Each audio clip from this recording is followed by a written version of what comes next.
Bata pa lang ay nakitaan na si Datu Pula ng kakaibang lakas. Sa murang edad ay nakakapagbuhat na siya ng sako-sakong palay. Lahat ay humanga nang mapatumba niya ang isang kalabaw sa pamamagitan lamang ng isang suntok dahil bigla siya nitong inatake. Kaya naman, marami na kagad ang nag-isip na balang araw ay siya ang papalit sa kanyang ama na si Datu Alon sa pamumuno sa kanilang barangay. Hindi naman nagkamali ang mga tao dahil nang pumanaw si Datu Alon ay si Datu Pula na ang pumalit dito. Ipinagpatuloy ni Datu Pula ang hangarin ng kanyang ama at yun ay ang protektahan ang lahat ng tao sa kanyang nasasakupan sa kahit na anong uri ng panganib at kalaban. Isang umaga, nakatayo si Datu Pula sa harapan ng malawak na palayan kung saan may mga taong abala sa pagtatanim. Nakasuot si Datu Pula ng isang bahag na may burda ng pula na tanda ng kanyang katungkulan. Pinagmasdan ni Datu Pula ang mga mamamayan na masigasig na nagtatrabaho. May ilan sa mga yon ang mabagal ng gumalaw at halatang pagod na. Ang iba naman ay masiglang nagtatawanan habang nagtatanim ng mga palay. Sa di kalayuan, nakita niya ang isang batang lalaki na si Uban na halos matumba sa bigat ng karga nitong punla. Agad niyang nilapitan ang bata. Uban, iwan mo na ang karga mo. Magpahinga ka na sa lilim. Sabihin mo rin sa nanay mo na magpahinga na rin. Nagpasalamat ang bata kay Datu Pula. Nagtungo si Datu Pula sa gitna ng palayan at tinignan niya ang mga taong abala sa pagtatanim. Yung mga napapagod na ho, maaari na ho kayo magpahinga. May inumin po sa lilim ng puno ng balete. Huwag niyo pong pilitin ang katawan niyo. Mas importante po na makapagpahinga kayo. Maraming nagpasalamat kay Datu Pula. May ilan na nagtungo sa puno ng balete para makapagpahinga. Napangiti si Datu Pula. Ang ugali niya na pagkakaroon ng malasakit sa nasasakupan niya ay namana niya sa kanyang ama.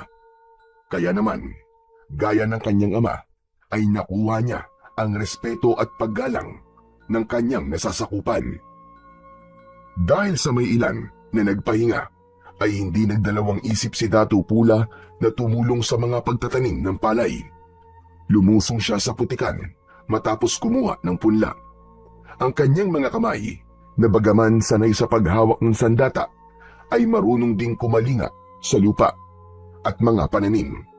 Sapagkat para kay Datu Pula, ang tunay na lakas ng isang pinuno ay hindi nasusukat sa dami ng mga labanang napagwagian, kundi sa dami ng taong kanyang natulungan. Habang abala si Datu Pula sa pagtatanim, ay may tumawag sa kanyang pangalan. Nakita niya ang matalik niyang kaibigan na si Bagwis na pinuno ng kanilang hukbong pandigma. Lumapit si Datu Pula kay Bagwis. Anong iyong kailangan, Bagwis? Meron ba tayong suliranin? Wala, Datu Pula. Nais ko lang naman makipagkwentuhan sana sa'yo. Ngunit, abala ka pala sa pagtatanim eh. Nagtataka ako sa'yo eh. Hindi mo na kailangan gawin yan. Hayaan mo na lang ang mga tao na siya magtrabaho para sa'yo. Hindi yan ang itinuro ng aking ama, Bagwis. Itinuro niya sa akin na kahit ako ang nakatataas dito sa ating barangay, ay dapat nasa lupa pa rin ako. Dapat ay abot kamay pa rin ako ng aking nasasakupan. Ang ipinag-aalala ko lang ay baka mawalan sa iyo ng respeto mga tao. Baka isipin kasi nila na ikaw ay gaya lamang nila. Hindi ko nakita na nawalan sila ng respeto sa akin, Bagwis. Bagkus, nakikita ko na mas nakakatanggap pa ako sa kanila ng paggalang. Sa bagay, ganyan na ganyan din ang pamamalakad ng iyong ama nun eh. Oo nga pala, may mga sinanay na ako ng mga kabataan lalaki para pandagdag sa ating hukbo. Tinuturuan ko na silang gumamit ng sibat, pana at espada. Napakunot ang noo ni Datu Pula, sabay iling. Tama ba ang aking narinig, Bagwis? Mga kabataan? Tama ang iyong pagkakarinig, Datu Pula. Mas makakabuti kung bata pa sila ay marunong na sila makipagdigma. Hindi natin alam kung kailan may sasalakay dito sa ating barangay o kung gaano kalakas ang puwersa ng sasalakayin natin. Ngunit Bagwis, hindi ba't napag-usapan na natin ang tungkol sa bagay na yan? Ayokong sa murang edad ay sinasanay na kagad natin ang mga kabataan para sa pakikipaglaban. Ang nais ko ay samantalahin nila ang pagiging bata nila. Ang dapat sa kanila ay naglalaro at hindi pinoproblema ang pakikipagdigma. Kung yan ang yung nais, ay papahinto ko na kagad ang pagsasanay nila. Sa ngayon naman, wala pang banta ng digmaan eh. Kasundo natin ang mga katabi nating barangay. Yun ay dahil sa magandang pakikitungo natin sa kanila. At kapag may suliranin sila, ay hindi sila nagdadalawang salita. Kapag humingi sila ng tulong, naniniwala ako na kung anong ibinato mo, ay yun din ang ibabalik sa'yo. Tunay na ikaw ay kahanga-hanga, Dato Pula. Mapalad ang ating barangay dahil kaya mo namumuno rito. O paano, kaibigan? Ako ay mauuna na at babalikan ko pa ang mga nagsasanay. Sige, Bagwis. Mag-iingat ka, aking kaibigan. Nagkamay ang dalawa at bahagyang yumukod si Bagwis kay Dato Pula bago ito tuluyang umalis. Isang malalim na paghinga, sabay ngiti ang pinakawalan ni Dato Pula habang pinagmamasdan ang papalayong kaibigan na si Bagwis. Sa lahat kasi ay si Bagwis ang pinaka-pinagkakatiwalaan niya. Nang mamatay ang mga magulang nito nung bata pa ito, ay ang tatay na ni Dato Pula ang kumukup kay Bagwis. Doon nagsimula ang kanilang pagkakaibigan na pinagtibay ng tagal ng panahon. Lahat ng plano ni Dato Pula ay si Bagwis ang unang nakakaalam. Dito siya humihingi ng payo. Bukod doon ay mahusay ding makipaglaban si Bagwis. Kaya naman, nang siya na ang namuno sa kanilang barangay at nagpahinga na ang dating namumuno sa hukbo, ay hindi siya nagdalawang isip na italaga si Bagwis sa nabakanting posisyon. Nang mawala na sa paningin ni Dato Pula ang kaibigan, ay tumingin siya sa maaliwalas na kalangitan. Humiling siya sa kanyang isipan na sana ay wala nang sumira pa sa kapayapaan na tinatamasa ng kanilang lugar. Matapos yun, ay bumalik na siya sa pagtulong sa pagtatanim ng palay. Pagsapit ng gabi, nasa kanyang kubul na si Dato Pula. Maya-maya ay pumasok ang isang matandang babae na bahagyang nakakuba ang likod. Dumiretso ito kay Dato Pula at umupo sa tabi niya. Ang matandang babae ay si Nanang Oryang na isang manggagamot sa kanilang barangay. Mula ito sa pamilya ng mga babaylan, kaya naman may iba pang kakayahan si Oryang bukod sa panggagamot. Magandang gabi po. Pinatawag niyo raw ako, Dato Pula. Oo, Nanang Oryang. Mabuti po't dumating ka na. Masakit po kasi ang likod ko dahil sa maghapon akong tumulong sa pagtatanim ng palay. Kung gano'n ay dumapa ka at hihilutin ko ang iyong likod, mahal na Dato. Tumalima naman agad si Dato Pula. Dumapa siya sa sahig ng kanyang kubol na gawa sa kawayan. Sinimulan na kagad ni Nanang Oryang ang paghihilot sa likod niya. Naaalala ko ang iyong namayapang ama dahil sa iyo. Gaya mo ay tumutulong din siya sa mga gawain dito sa ating barangay. Kaya hindi na ako nagtataka kung bakit marami rin ang nagmamahal sa iyo. Tunay na naging maayos ang pagpapalaki ni Dato Alon sa iyo. Alam ko po na ito po ang nais ng aking ama. Ang ipagpatuloy ko ang kanyang nasimulan. Batang paslit ka pa lamang, ay alam ko na magiging mahusay kang pinuno balang araw. Dato Pula, bukod sa kakaiba mong lakas, ay saksi ako na bukas na ang iyong puso sa pagtulong noon pa man. Maraming salamat po, Nanang Oryang. Ngunit magpahanggang sa ngayon po, ay hindi ko talaga mawari kung bakit po ako malakas at kung saan nanggagaling ang kakayahan ko na yun. Dato Pula, hindi yata nabanggit sa iyo ng ama't ina mo na pinagdasal ka nila sa mga diwata. Ano po, Nanang Oryang? Pinagdasal nila ako sa mga diwata? Yung mahihiwagan nila lang na naninirahan po sa kagubatan? Sila nga, mahal na dato. Tinulungan ko noon ang iyong ama at ina na ipagdasal ka sa mga diwata. Nais nila na magkaroon ng anak, ngunit hindi nabubuntis ang iyong ina. Ilang araw din silang humiling doon sa makapangyarihang diwata sa gubat, hanggang sa ipinagkaloob ka na nga ng diwata sa iyong mga magulang. Marahil ay sa diwata na galing ang pambihira mong lakas, Dato Pula. Kung ganun, dapat ho pala ako magpasalamat sa mga diwatang yun, Nanang Oryang. Napakalaking bagay po ng lakas na meron ako, dahil walang digmaan ang hindi natin na ipapanalo. Kaya takot ang mga mananakop sa ating lugar ay dahil sa iyo. Hindi na muna nagsalita si Dato Pula at di naman niya ng gusto ang bawat hagod ng kamay ng daliri ni Nanang Oryang. Unti-unti ay guminhawa ang pakiramdam niya at bagyang nabawasan ang pananakit ng kanyang likod. Matapos ang paghihilot ay kumuha si Nanang Oryang mula sa sisidlan nito ng ilang piraso ng dahon. Pinahira nito yun ng langis at idinarang sa apoy sa gasera. Inilagay nito ang mainit-init na mga dahon sa likod ni Dato Pula. Tapos na po, Dato Pula. Huwag niyo po muna basahin ang katawan niyo ngayong gabi.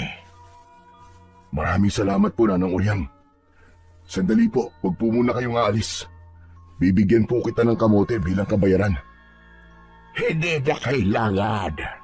Isang karangalan sa akin na mapagsilbihan ang dato ng barangay na ito. Sige ho, ako po ay aalis na. Tunay ho bang hindi niyo po tatanggapin ang inaalok kong kabayaran? Hindi, Dato Pula. Maraming salamat na labang po.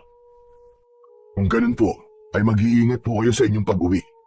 Maraming salamat po, Nanang Oryang. Maraang tumango ang matandang babae. Kinuha na nito ang dala nitong sisidlan. Nang tumayo si Nanang Oryang, ay tumayo na rin si Dato Pula.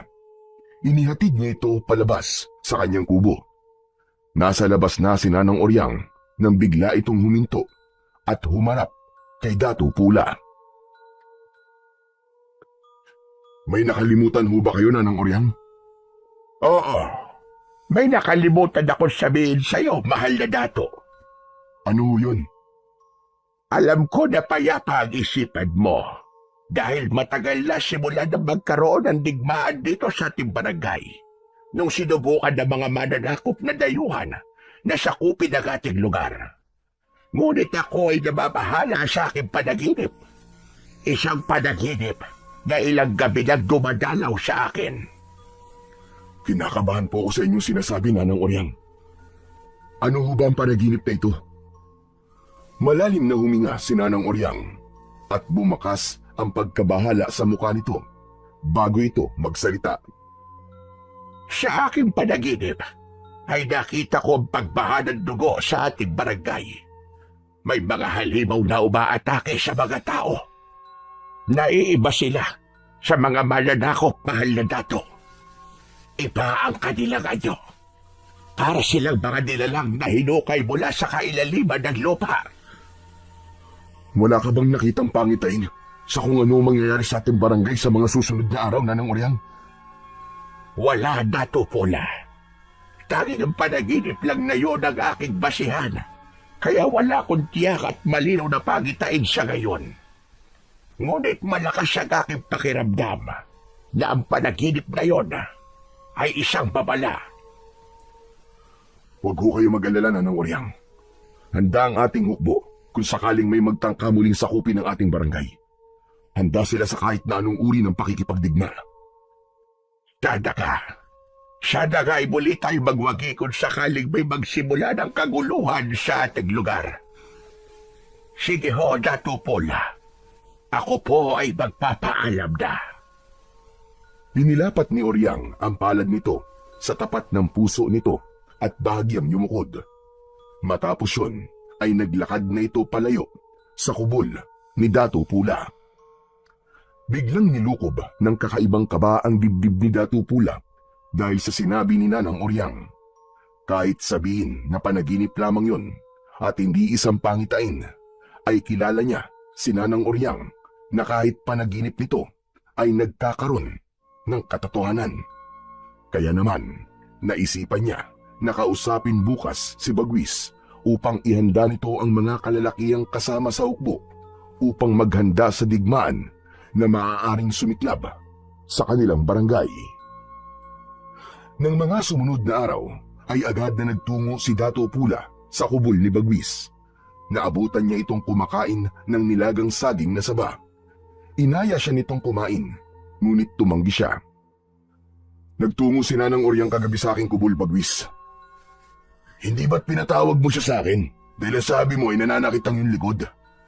Masakit pa rin ba ang likod mo, Dato? Hindi na. Ngunit may sinabi sa akin si Nanang Oryang na dahilan kung bakit ako nababahala ngayon. Aniya, ay ilang gabi na siyang binabagabag ng isang panaginip tungkol sa mga nilalang na malahalimaw na naghahasik ng lagim dito sa ating barangay. Nababagabag ako, Bagwis. Baka magkatotoong panaginip ni Nanang Oryang. Dato Pula, panaginip lamang yon. Hindi ba't si Nanang Oryang na rin ang nagsabi na ang panaginip ay kabaligtaran ng mangyayari sa realidad? Ibig sabihin ay magpapatuloy pa ang kapayapaan dito sa ating barangay. Ngunit ilang gabi na niya yung napapanaginipan. Hindi ba? Nakakabahala ng ganung bagay. Natahimik si Bagwis at tila nag-isip. Kung sa bagay, may puntong yung tinuran, Dato. Kung ganun, ano ang inyong nais na gawin? Kaibigang Bagwis, nais kong kausapin mo ang ating hukbo na palaging maging handa sa kung anumang paparating na laban. Mas mainam na handa tayo at huwag tayong maging kampante. Masusunod ho, mahal na Dato. Huwag ka mag-alala dahil yan ay aking agad-agad na gagawin. Sa gitna ng pag-uusap ng magkaibigan ay may isang binata ang dumating. Anito ay natagpuan si Nanang Oryang na sugatan sa bukana ng kagubatan. Kinabahan si Dato Pula at kasama si Bagwis ay nagtungo sila sa kubol ni Nanang Oryang. Labis ang awang naramdaman ni Dato Pula nang makita ang kalagayan ni Nanang Oryang. Nakahiga ito sa banig at halatang nangihina. Puno ng sugat ang buong katawan nito. May mga kalmot at kagat. Ang iba ay mababaw, ngunit meron ding malalalim. Lumapit sina Dato Pula at Bagwis sa matanda. Nanang Oryang, ano pong nangyari sa inyo? Bakit po kayo puno ng sugat? Inatake ka ba ng mabangis na hayop sa gubat?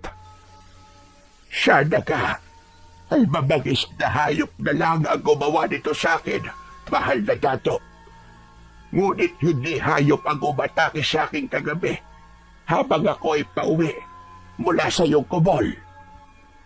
Kung ganun na, Nanang Oryang, ano po ang umatake sa inyo? Sabihin nyo!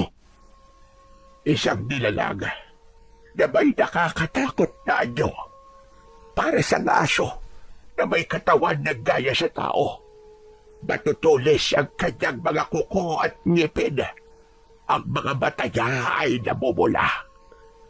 Dato Pula, mukhang nakaganap na ang aking panaginip.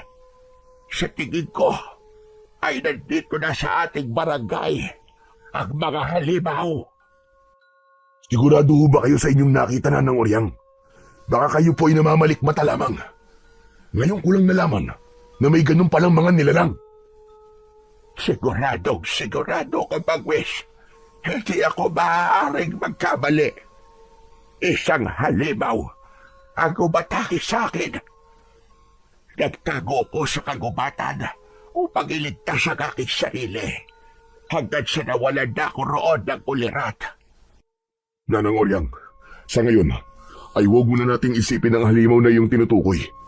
Ang dapat nating pagtuunan ng pansin ay ikaw. Napakarami ng inyong sugat, Nanang Oryang. May magagawa po ba kami para matulungan ka po? Yung mga ato, ang albularyo sa kabilang barangay. Siya lamang ang kilala kong manggagamot na malapit dito sa ating lugar. Kung maaari ay ipatawag niyo siya mahal na dato, upang gamutin ang aking mga sugat. Huwag ko kayo mag-alala ng Uryang. Ipapatawag ko po kagad siya upang ikaw po ay magamot na. Patawarin niyo po ako. Kung hindi sana kita pinatawag kagabi sa aking kubol, ay hindi ito mangyayari sa inyo. Umiling si Nanang Uryang at saka ngumiti. Wala ho kayong kasalanan, mahal na dato. Ito ay nakatakdang mangyari sa akin. Isa pa, maganda na rin na nasiguro natin na may halimaw nga dito sa ating barangay nang sa gayon ay makapaghanda na ang ating hukbo. Si Bagwis na po ang bahala sa bagay na yan. Sa ngayon po, ay mag-uutos na po agad ako upang ipatawag si Amang Ato. Matapos ang pakikipag-usap ni Datu Pula at Bagwis kay Nanang Uryang, ay pinabantayan ito ni Datu Pula sa ilang kababaihan. Nag-utos agad siya na pumunta sa kabilang barangay upang ipatawag si Amang Ato. Habang naglalakad sina Datu Pula at Bagwis patungo sa lugar ng pagsasanay, ay hindi napigilan ni Bagwis ang magtanong. Datu Pula, sa tingin mo ba ay may katotohanan na sinabi ni Nanang Uryang na isang halimaw ang umatake sa kanya? Kung iisipin, ay mahirap talaga yung paniwalaan. Ngunit kilala naman natin si Nanang Uryang. Hindi siya sinungaling na tao at walang dahilan para magsinungaling siya. Kaya naman naniniwala ako sa kanya, Bagwis. Pagsapit nila sa kampo ng mga mandirigma, agad na ipinaalam ni Bagwis sa mga kalalakihan na naroon ang nangyari kay Nanang Uryang. Pinaghanda nito ang mga yon kung sakaling may umatake nga na mga halimaw sa kanilang barangay. Tinabi rin ni Bagwis na paigtingin pa ng mga ito ang kanilang pagsasanay. Matapos yun ay umalis na si Datu Pula at bumalik siya sa kanyang kubol. Mula sa isang kahon na yari sa matigas na uri ng kahoy, ay kinuha niya ang isang matalim na espada na ang hawakan ay may mga nakaukit na simbolo. Ang espadang yon ay dating pagmamayari ng kanyang namayapang ama. Ipinamana nito yun sa kanya bago ito sumakabilang buhay. Aking ama, gabayan niyo po ko. Kailangan ko po ang inyong basbas sa digma ang maaaring sumiklab sa ating barangay. Bigyan niyo po ako palagi ng lakas at tatag ng katawan at talas ng isipan upang maprotektahan ko po ang ating nasasakupan. Kinuha ni Datu Pula ang kaluban at isinabit niya yun sa bewang. Inilagay niya ang espada sa kaluban at saka siya lumabas upang balikan si Nanang Uryang sa kubol nito. Nais niyang makasiguro na magiging ligtas si Nanang Uryang dahil napakalaki ng tulong na nagagawa nito sa lahat ng mamamayan sa kanilang barangay sa pamamagitan ng kaalaman nito sa panggagamot. Nang makabalik si Datu Pula sa kubol ni Nanang Uryang, ay maraming mga tao ang nagtitipon sa labas. Pagkakita ng mga yun sa kanya, ay nagbigay ang lahat ng paggalang. Binigyan siya ng mga tao ng daan upang makapasok siya sa kubol ni Nanang Uryang. Pagdating sa loob, ay naroon na si Amang Ato, isa yung matandang lalaki na palaging may nakataling pulang tela sa noo. Seryoso itong nagdidikdik ng iba't ibang uri ng dahon. Napatingin si Amang Ato kay Datu Pula. Tumayo ito at bagyang yumukod. Magandang araw po sa inyo, Datu Pula. Isang karagalan po na ako ay inyong ipinatawag upang gamutin si Uryang. Salamat naman po at pinaunlakan niyo kami, Amang Ato. Ano na po nangyari kay Nanang Uryang? Ayon sa aking pagsisiyasat sa mga sugat niya, ay hindi naman ito delikado. Kailangan ko lang nalagyan ng halamang gamot ang kanyang mga sugat upang mabilis itong matuyo at maghilom. Gawin niyo po ang lahat upang mabilis na gumaling ang mga sugat ni Nanang Uryang. Ituloy niyo lang po ang inyong ginagawa. Maraming salamat po sa inyo, Amang Ato. Tumango si Amang Ato at bumalik ito sa pagdidikdik ng mga halamang gamot. Pinanood ni Datu Pula ang paglalagay ng gamot ni Amang Ato sa mga sugat ni Nanang Uryang. Minsan ay impit na napapasigaw si Nanang Uryang dahil sa sakit, ngunit bakas pa rin sa mukha nito ang tapang. Matapos gamutin ang mga sugat ni Nanang Uryang, ay muling lumapit si Amang Ato kay Datu Pula. Sinabi nito na baka maaaring paalisin ni Dato Pula ang mga tao sa labas dahil meron silang mahalagang pag-uusapan. Sumang-ayon naman kagad si Dato Pula at isang pakiusap lang niya sa mga tao ay umalis na ang mga yun. Nang wala na ang mga tao sa labas, ay binalikan ni Dato Pula si Amang Ato na nakaupo sa tabi ng nakahigang si Nanang Uryang. Amang Ato, nagsialisa na po mga tao. Ano po ang inyong sasabihin? Ramdam ko na ito ay malaga para paalisin mo mga tao sa labas. Napakahalaga nito, Dato Pula. Naikwento sa akin ni Uryang ang nangyari sa kanya kagabi. Anya, isang halimaw ang umatake sa kanya na muntik pa siyang patayin. Sa tingin ko, ay alam ko ang halimaw na tinutukoy niya. Sila ang tinatawag na aswang. Napakunot ang noo ni Dato Pula sa sinabing yon ni Amang Ato. Pinilit niyang alalahanin kung saan niya narinig ang salitang binanggit ni Amang Ato, ngunit tila bago yun sa kanyang pandinig. Amang Ato, anong aswang po sinasabi niyo? May nakapagsabi sa akin na ang mga aswang daw ay nilalang mula sa kadiliman. Sila ay may kakayahang mag-anyong tao sa umaga at halimaw naman pagsapit ng gabi. Ang pagkain nila ay tayong mga tao. Lahat ay kanilang gagawin upang maibsan ang kanilang gutom at uwaw sa ating laman at dugo. Amang Ato, nakakakilabot naman po ang inyong sinasabi. Ngunit saan po nagmula ang mga aswang na ito? Mula sa mga dayuhan na Kastila. Sila ang may dala nito sa ating bansa.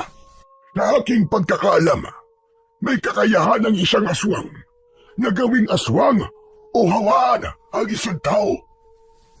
Nakarating din sa akin na ang layunin ng mga aswang ay masakop ang malaking bahagi ng ating bansa upang sila ang maghari dito, habang tayong mga tao ay magiging alipin nila o pagkain nila. Tama ang panaginip ko, Dato Pula. Mga halimaw ang maaaring susunod na mananakop dito sa ating barangay. Dadanak ang dugo kung hindi tayo agad nakikilos. Huwag kayong mag-alala. Inutusan na ni Bagwis ang ating mga mandirigma na maging handa. Nagsimula na rin ang masinsiran nilang pagsasanay sa pakikipaglaban. Mas lalo nyo pang pagtibay ng inyong depensa, Dato Pula. Hindi gaya ng mga tao, mga aswang. Sila ay mababangis at wala silang habag. Mabibilis sila at mas malakas kumpara sa ating pagkaraniwan tao. Pag-ingatin mo rin ang iyong mga mamamayan. Huwag mo na silang palabasin sa gabi dahil sa ganitong parte ng araw sila umaatake. Tatandaan ko po lahat ng inyong sinabi, Amang Ato. Maraming salamat po sa inyo. Matapos ang pag-uusap na yun, ay umalis na si Amang Ato. Muling tinawag ni Dato Pula ang ilang kababaihan upang magbantay kay Nanang Uryang. Hindi niya binaliwala ang paalala ni Amang Ato. Ayaw niyang isipin na hindi totoo ang aswang at baka kapag naging kampante siya, ay magsisi siya sa bandang huli. Hindi naging kampante si Dato Pula, kaya naisipan niyang tulungan si Bagwis sa pagsasanay ng kanilang hukbo ng mga mandirigma. Sa gilid ng ilog ay nagtipon ang higit 20 mandirigma. Bawat isa ay may bitbit na sibat, kalasag o kampilan. Ang araw ay nasa tuktok na ng langit at ang init ay tila lalo pang nagpapakulo sa damdamin ng mga naroon. Alam ko na kayo ay nagtataka kung bakit ako nandito. Magmula sa araw na ito, ay makakasama niyo na ako sa inyong pagsasanay sa pakikipaglaban.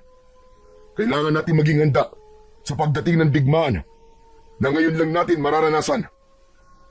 Nagsimula ang pagsasanay sa tamang pagbitaw ng sibat. Si Bagwis ang unang nagturo at ipinaliwanag nito ang wastong paggamit ng sibat. Lumapit si Dato Pula sa gitna at nagsimulang magpakita ng kakaibang paggamit ng espada sa pakikipaglaban. Lahat ay may paghangang pinanood siya. Isa-isang nagtungo ang mga mandirigma upang gayahin ang ginawa ni Dato Pula. Ang mga nagkamali ay ginabayan niya sa maayos na paraan. Habang lumilipas ang oras, ay unti-unti nang nakakaramdam ng pagod ang lahat. Ngunit kahit isa ay walang nagpahinga.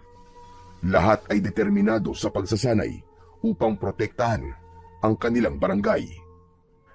Isang hapon, habang naglalakad sina Dato Pula at Bagwis sa dalampasigan, ay isang malaking bangka ang nakita nila na palapit sa kanilang dalampasigan. Ang mga tao ay napatingin doon habang may takot sa muka. Bagwis, tawagin mo mga mandirigma, madali ka. Mukhang mananakop ang mga parating. Masusunod, Dato Pula. Tumalima si Bagwis habang si Dato Pula naman ay nanatiling nakatayo sa dalampasigan. Hindi niya inalis ang tingin sa bangka na unti-unting dumadaong sa dalampasigan. Nang sumayad na ang unahan ng bangka sa buhangin, ay doon nakita ni Dato Pula ang isang lalaki na nakatayo sa unahan ng bangka. Base sa kasuotan nito, ay nahinuha niya na isa nga yung mahagika. Ang balabal na nakapalupot sa leeg nito ay gawa sa pinong telang kulay ube na may burda ng gintong sinulid sa laylayan. May putong ito sa ulo na kulay ginto. Sa bewang naman ay nakasabit ang isang pulang kampilan na may hugis ahas ang hawakan. Inihanda ni Dato Pula ang sarili. Maigpit niyang hinawakan ng puluhan ng kanyang espada at matiim na tumingin sa estrangherong lalaki. Hindi nagtagal ay dumating na si Bagwis kasama ang mga mandirigma. Pumuesto ang mga yun sa likuran ni Dato Pula. Bumaba ang lalaki mula sa bangka, kasabay ng ilang kalalakihan na mukhang mga mandirigma. Agad na hinugot ni Dato Pula ang espada at itinutok yun sa dibdib ng lalaki.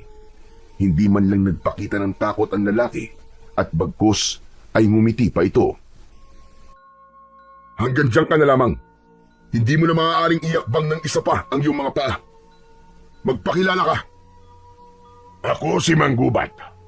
Ako ang pinuno ng mga taong nasa aking likuran. Mula kami sa isla na malapit dito sa inyong bansa. Mga dayuhan kung ganon. Mga mananakop. Nagkakamali ka. Hindi kami mananakop. Ang totoo nga niyan ay nandito kami upang tumulong.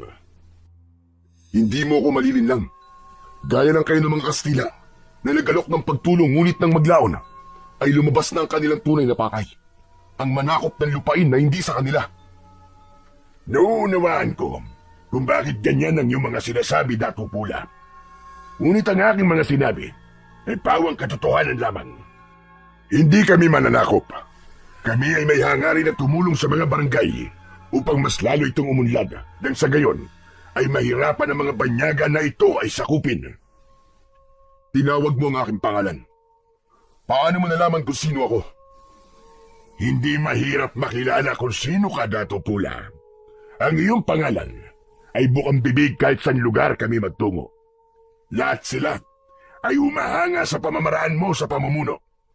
Kaya naisipan ko na ang inyong barangay ang sunod naming hatiran ng tulong. Hindi muna nagsalita si Dato Pula. Matiim niyang tinignan si Manggubat at pilit niyang pinakiramdaman kung totoo ba ang mga sinabi nito. Maya-maya pa ay lumapit si Bagwis kay Dato Pula at bumulong. Dato Pula, sa aking palagay ay hindi sila kalaban. Baka nga totoong tulong ang hatid nila sa atin at hindi pakikipagdigma. Malay mo, matulungan pa nila tayo sa sandaling sumalakay dito, mga halimaw.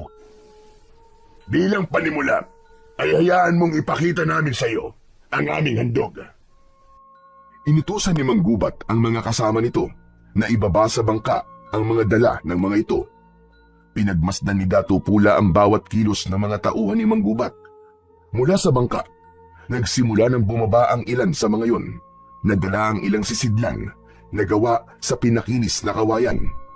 Isa-isang inilapag ang mga yon sa paanan ni Dato Pula. Sabay-sabay na binuksan ng mga kasama ni Manggubat ang sisidlan. Meron doong mga tela, alak, mga pinatuyong karne, at ang maliit na sisidlan ay naglalaman ng alas na yari sa ginto. Tanggapin mo ang aking munting alay sa iyo, Dato Pula. Ito ay pauna pa lang sa maaari kong ibigay na tulong sa inyo. Hindi ako basta-basta nadadala sa mga handog. Sa ngayon, ay nais muna kitang makausap, Manggubat. Kasama ang namumuno sa aking hukbo na si Bagwis. Isang karangalan sa akin na kayo ay makausap, Dato Pula. Pinasunod ni Dato Pula si Manggubat sa kanyang kubol. Kasabay niyang naglalakad si Bagwis habang nasa likod nila si Manggubat. Pagdating nila sa kubol ni Dato Pula, ay naupo sila sa kawayang sahig. Dinulutan ito ni Bagwis ng mainit na salabat at doon na sila nagsimulang mag-usap. Paumanhin sa uri ng pagsalubong ko sa inyo, Manggubat. Kami ay nag-iingat lamang dahil sa mga mananakop. Gaya ng aking tinurang kanina, ay naiintindihan ko. Alam ko na kayo ay nag-iingat lamang. Wala kami rito para manakop, kundi para tumulong.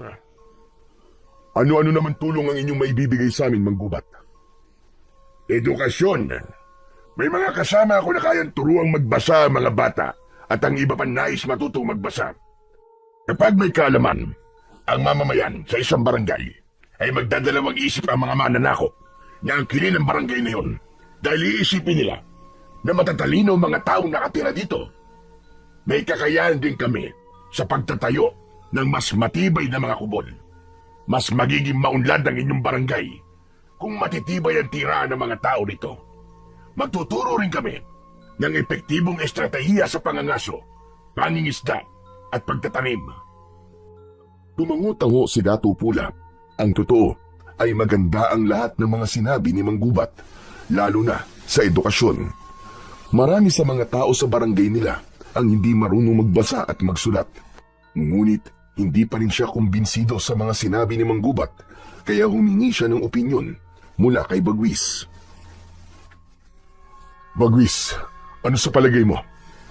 Tatanggapin ba natin ang tulong na inaalok ni Manggubat? Sa aking palagay, ay nararapat na tanggapin natin, Dato Pula. Wala akong nararamdamang masama sa pagdating nila. Malaki ang maitutulong nila sa atin. Muling tumingin si Dato Pula kay Manggubat. Kung akin tatanggapin ang tulong nyo, ano naman ang magiging kapalit? Wala kaming hinihinging kapalit, Dato Pula. Ang aming pagtulong ay bukal sa aming mga puso. Kung ganun, ay tinatanggap ko na ang inyong tulong. Ngunit sa oras na may nakita akong mali o masama sa inyong ginagawa, ay kamatayan ang inyong sasapitin. Nagkakaintindihan ba tayo? Naiintindihan ko, mahal na Dato. Maraming salamat. Inilahad ni Manggubat ang isang kamay at walang pag-aalinlangan na tinanggap naman yun ni Dato Pula. Kinabukasan ay agad na ipinag-utos ni Dato Pula ang pagpapatayo ng mga kubol sa silangang bahagi ng barangay na may sapat na distansya mula sa mga tahanan ng kanyang mga nasasakupan. Kumilos ang buong komunidad upang magtulong-tulong sa pagkuha ng mga kawayan. Bumuo ang mga ito ng haligi. Ang mga kababaihan naman ay gumawa ng pawid para sa bubong. Sa loob ng ilang araw ay natapos na ang 6 na may kalakihang kubol para kina Manggubat. Agad namang ginawa ni Manggubat ang mga ipinangako nito kay Dato Pula. Nagsimulang turuan ng mga kasama nito ang mga bata na magbasa at magsulat. Tinuruan din ng mga ito ang ilan sa ibang paraan ng pangangaso at pangingisda, habang si Manggubat ay personal na kinausap ang mga magsasaka at nagbigay ito ng mungkahi tungkol sa pagtatanim. Lahat ng yun ay nasaksihan ni Dato Pula at hindi niya maikakaila na masaya siya sa pagbabagong nangyayari sa kanilang barangay simula nang dumating sina Manggubat. Alam niya na kapag nagtagal pa roon sina Manggubat ay mahihirapan na ang mga mananakop na sakupin ang kanilang barangay. Isang gabi, isang espesyal na pagdiriwang ang naganap sa barangay ni Dato Pula. Ang selebrasyon na yon ay inihandog ni Dato Pula kina Manggubat bilang pasasalamat sa napakaraming tulong na ibinigay nito sa kanila. Sa gitna ng malawak na liwasan ay umuugong ang musika mula sa tambol at kudyapi habang may mga kabataang sumasayaw. Sa isang gilid ng liwasan, nakaupo si Datu Pula sa isang mataas na upuang yari sa punong kahoy. Katabi niya si Manggubat na nakasuot ng marangyang balabal. Sa kabilang tabi naman ay naroon si Bagwis. May ngiti si Datu Pula habang pinagmamasdan ang kasiyahan. Sa gitna ng gabi ay inihain na ang mga inihaw na isda, karne ng baboy damo at mga banga ng alak. Sinalina ng alak ni Bagwis ang mga baso nila na yari sa katawan ng kawayan.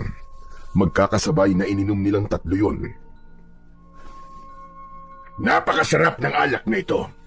Manamis-namis. Hindi gaya ng mga alak na aking natikman. Ang alak na yan ay tinatawag naming basi.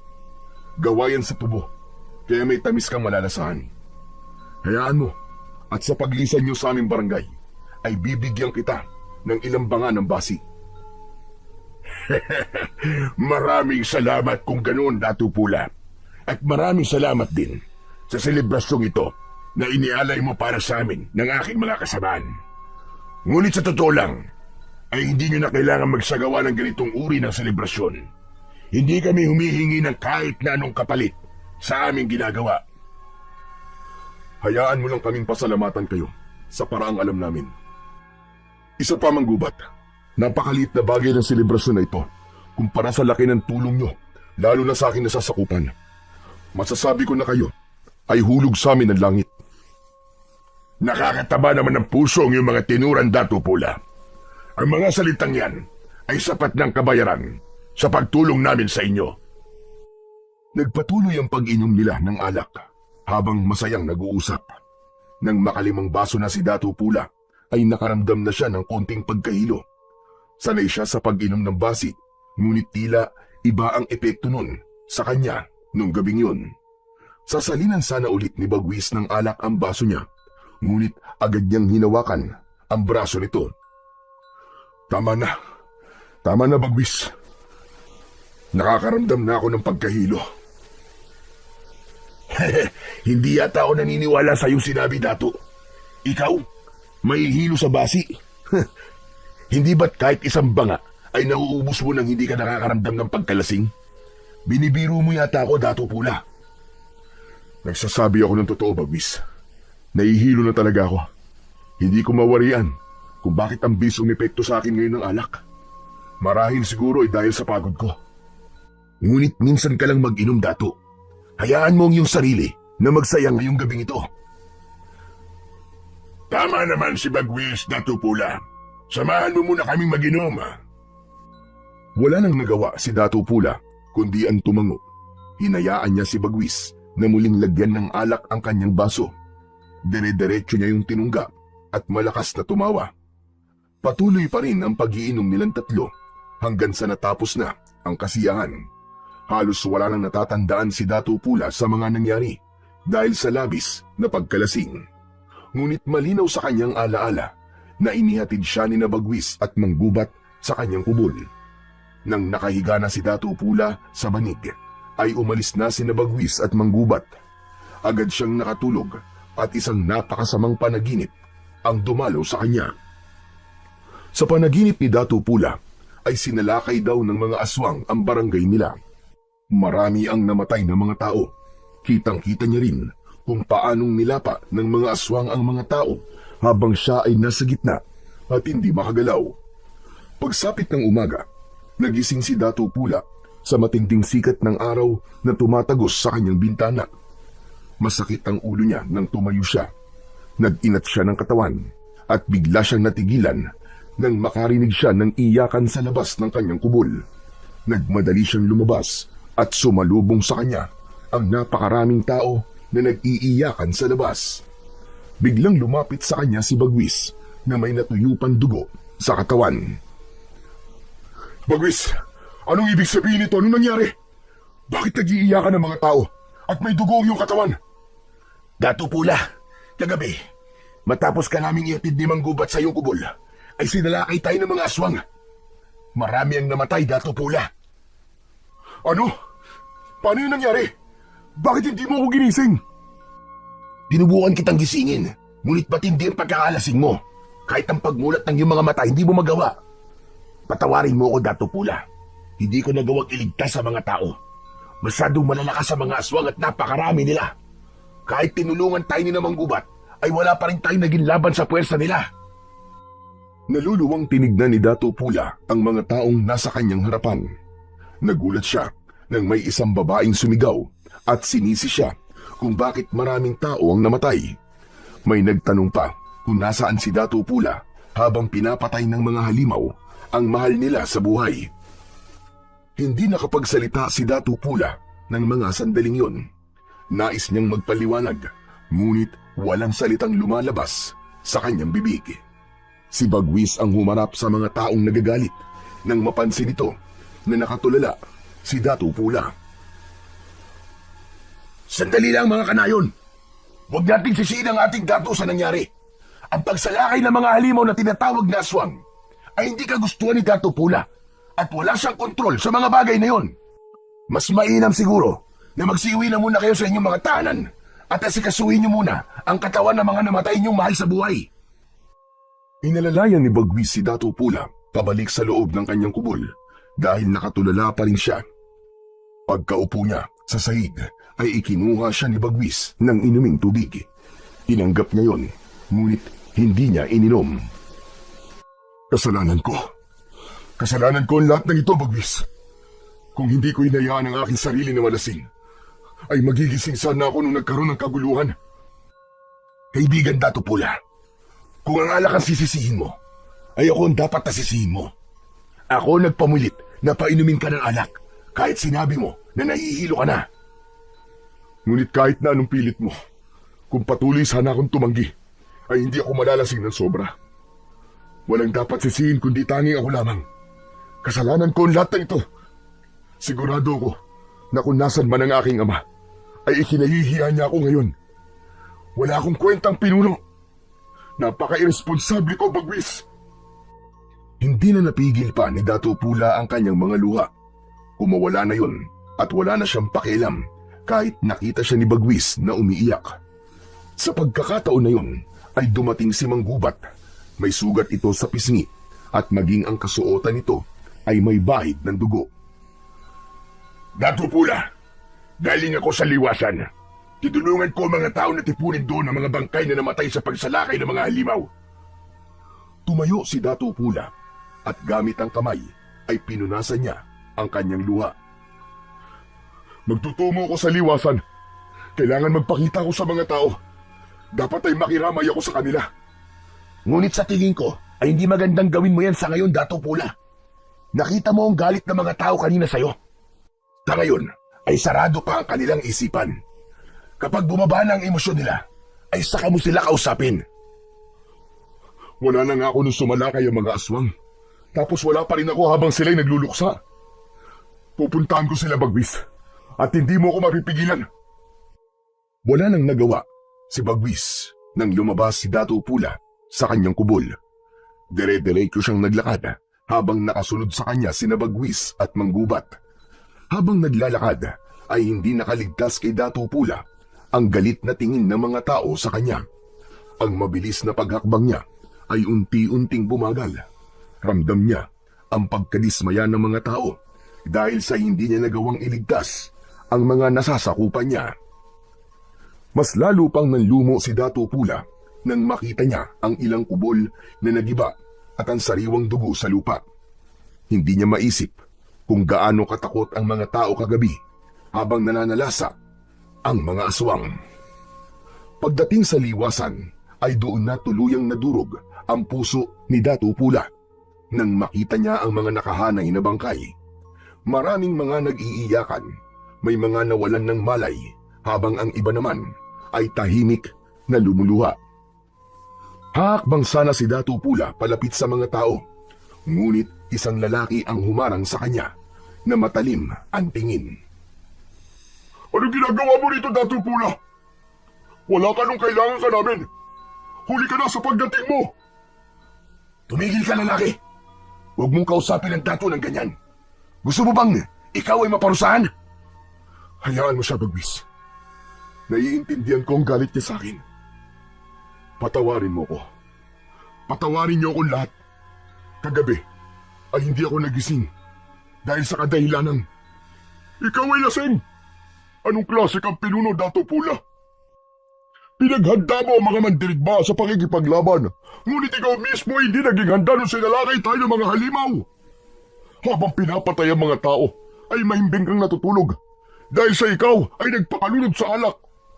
Naturingan kang may pambihirang lakas, ngunit hindi mo nagamit ang lakas mo upang protektahan kaming lahat na nasasakupan mo. Pakiramdam ni Dato Pula ay nawalan siya ng lakas ng mga sandaling yon. Hindi na siya nakapagsalita pa dahil parang palaso na tumarak sa kanyang puso ang salita ng lalaking yon. Hindi na niya ipinilit pa ang sarili na makiluksa sa mga tao at marahan siyang naglakad pabalik sa kanyang kubol. Sa mga sumunod na araw ay mas lalong naramdaman ni Dato Pula ang panlalamig ng mga tao sa kanya. Tahimik ang mga yon sa tuwing nakikita siya at tila wala nang may nais na siya ay kausapin. Kapag dumadaan siya, ay may mga tumatalikod at umiiwas ng tingin sa kanya. Alam ni Dato Pula ang dahilan ng lahat ng yun. Wala siya nang mangyari ang paglusob. Marami ang nasaktan at may mga namatay. Wala siya roon para pangunahan ang pagtatanggol sa mga tao. Gabi-gabi ay hindi nakakatulog ng maayos si Dato Pula. Palagi niyang iniisip kung saan ba siya nagkulang. Pakiramdam niya ay binigo niya ang lahat at hindi niya na masabi na karapat dapat pa niyang pamunuan ang kanilang barangay. Isang gabi, nagdesisyon si Dato Pula na mag-ikot sa kanilang barangay. Hindi niya maintindihan kung bakit meron siyang pakiramdam na may masamang mangyayari. Inihanda na niya ang espada ng kanyang ama. Isinabit niya yon sa bewang nang biglang dumating si Bagwis at nagtaka ito nang mapansin na paalis siya. Saan ang iyong tungo, Dato Pula? Gabing-gabi na. Ngunit tila ikaw ay susugod sa isang digmaan. Iikot ako sa ating barangay. Masama ang pakiramdam ko, Bagwis. Parang merong masamang mangyayari. Nag-iikot na ang ilang mandirigma. Hayaan mo na sila na gawin ang kanilang tungkulin. Sinisiguro nila kung aatake muli ang mga aswang, ay nakahanda sila. May tungkulin din ako sa ating lugar, Bagwis. Isa na roon ang protekta ng lahat ng nakatira dito. Hindi pwedeng wala na naman akong gawin. Gusto kong ipakita sa mga tao na kaya ko silang ipagtanggol. Nais kong bumawi sa kanila. Kung yan ang nais mo, ay hindi na kita pipigilan, Dato Pula. Hayaan mo kung samahan ka sa iyong pag-iikot. Hindi na kailangan, Bagwis. Kaya ko na itong mag-isa. Samahan mo na lamang ang iba. Pamunuan mo sila. Sigurado ka ba, mahal na Dato? Oo, Bagwis. Sigurado ako. Sige na. Mauuna na ako. Mag-iingat ka sana, Bagwis. Mag-iingat rin ho kayo, Dato Pula. Nilisan na ni Dato Pula ang kanyang kubol. Habang naglalakad, ay naisip niya na maaaring sa mismong barangay umiikot sina Bagwis. Kaya nagdesisyon siya na sa gubat siya umikot upang masiguro niya na walang aswang na nagtatago doon. Mag-isang pumasok si Dato Pula sa kagubatan. Maliwanag ang sikat ng buwan, kaya kahit paano ay nakikita niya ang paligid. Hindi yon ang unang beses na naglakad siyang mag-isa sa kagubatan. Ngunit ngayon ng sandaling yon ay may kung anong bigat ang hangin na parang may mga matang nakatitig sa kanya mula sa dilim. Hinawakan niya ang hawakan ng kanyang espada at inihanda niya ang sarili sa anumang panganib. Hanggang sa may narinig siyang pag-angil na tila mula sa isang mabangis na hayop. Huminto siya at nakiramdam sa paligid. May tao ba dyan? Kung sino ka man, lumabas ka at magpakita sa akin! Mula sa likuran ng mga puno ay sabay-sabay na lumabas ang mga aswang. Lahat ay nakatingin kay Dato Pula na para bang isa siyang masarap na putahe. Tuluyan nang hinugot ni Dato Pula ang espada mula sa kaluban. Sumugod ang unang aswang at mabilis na sinalag ni Dato Pula ang pag-atake na yun gamit ang kanyang espada. Isang mabilis na hiwa sa leeg ng aswang ang pinatikim niya rito at bumagsak ito ng pasadsad sa lupa. Sumunod pa ang dalawa at sa isang ikot ng kanyang katawan ay naputol ang braso ng isa at nahati ang katawan ng ikalawa. Ngunit hindi tumigil ang pagdating ng mga halimaw. Pinalibutan siya ng higit sa 10 at sabay-sabay na umatake ang mga yon. Napilitan siyang umatras habang patuloy sa pagsalag at pagsaksak. Sa isang iglap, isang aswang ang nakalapit kay Datu Pula at sinunggaban ang kanyang braso. Nabitiwan niya ang kanyang espada. Tumilapon yon sa damuhan at nawala na yon sa kanyang paningin. Sa kabila ng kawalan ng sandata, ay hindi pinanghinaan ng loob si Datu Pula. Alam niya na sa pagkakataon na yon ay kailangan niya nang gamitin ang kanyang pambihirang lakas. Kung inaakala niyo na matatalo niyo ako dahil sa wala sa akin ang aking espada, ay nagkakamali kayo! Iniunat ni Datu Pula ang kanyang hintuturo at hinlalato. Sinugod niya ang isang aswang at gamit lamang ang 2 daliri ay sinaksak niya yon sa dibdib. Bumaon sa katawan ng aswang ang kanyang daliri. Isa-isa niyang tinumba ang mga aswang gamit ang kanyang daliri at pambihirang lakas. Sinaksak niya ang mga yon sa leeg, sa mata, sa tiyan at sa dibdib. Ngunit sa hindi inaasahang pangyayari ay isang aswang ang matagumpay na nakalapit sa likuran ni Datu Pula. Mariin siya nitong kinagat sa balikat. Napasigaw si Datu Pula at agad na siniko ito ng malakas, pero sinundan pa yun ng iba pang aswang. Kinalmot at kinagat siya ng mga yun sa iba't ibang parte ng kanyang katawan. Nadulas na siya sa sarili niyang dugo hanggang sa tuluyan na siyang bumagsak sa malamig na lupa. Halos hindi na siya makahinga sa dami ng kanyang sugat. Nanlalabo na rin ang kanyang paningin.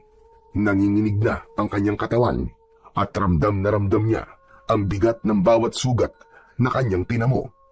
Sa ilalim ng mga bituin at buwan, habang nakapalibot ang mga aswang sa kanya, ay unti-unting pumikit ang mga mata ni Datu Pula at tuluyan na siyang niyakap ng kadiliman.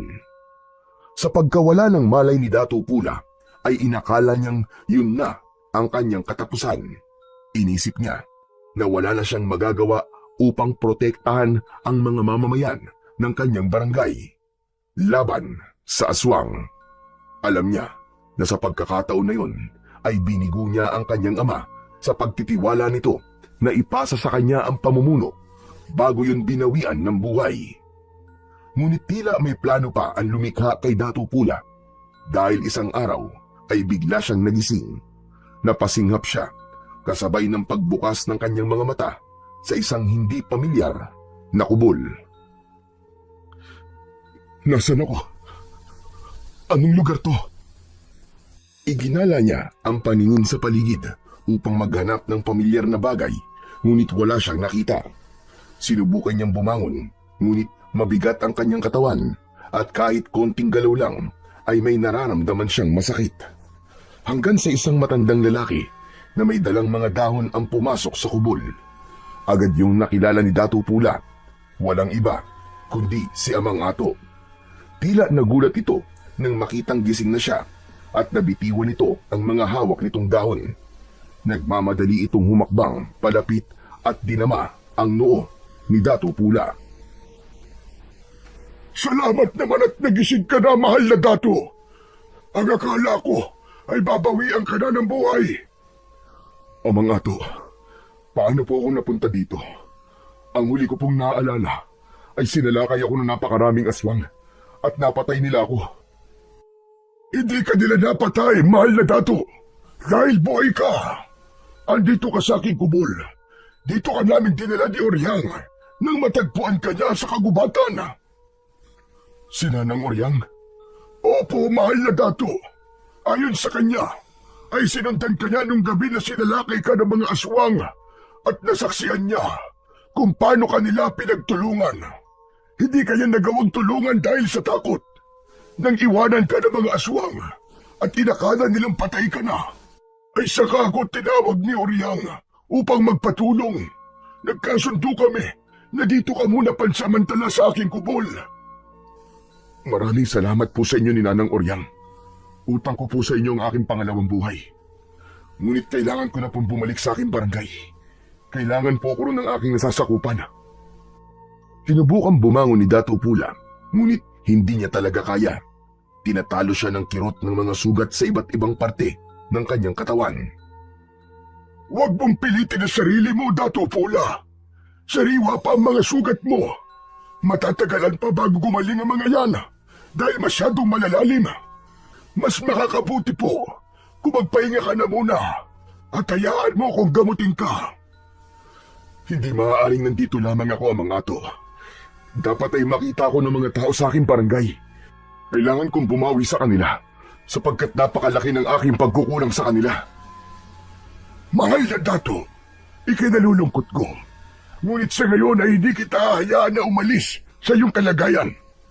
Isa pa, marami na ang nagbago sa nakalipas na mga araw, lalo na sa inyong barangay.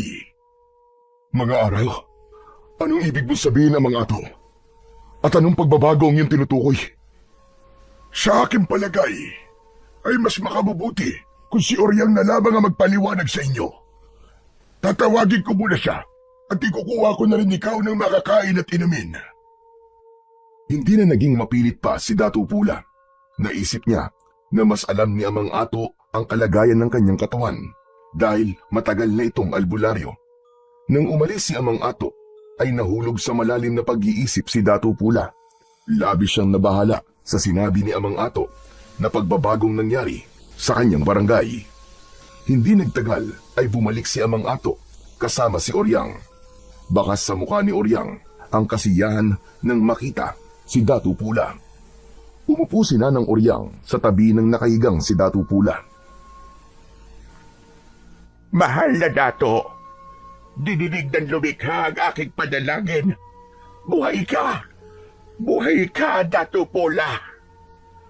Nanang Oryang, nais kong malaman kung anong sinabi ni Amang Ato na pagbabago sa ating barangay. Hindi agad nakapagsalita si Nanang Oryang. Halatang nag-iipon ito ng lakas ng loob bago magsalita. Magsalita ka, Nanang Oryang. Sabihin mo sa akin ang katotohanan. Ano nangyayari sa ating barangay? Mahal na Dato, ikinalulungkot ko. Ngunit tuluyan ang nasakop ng mga aswang ang ating barangay. Sila na ang naghahari doon at wala na sa inyo ang kontrol sa barangay na inyong pinamumunuan. Hindi totoo yan, Nanang Oryang. Imposible. Nagawain ng mga aswang sa loob lamang na magdamag. Ngunit mahal na Dato, halos 5 araw ka nang hindi nagigising. Hindi namin alam kung magigising ka pa.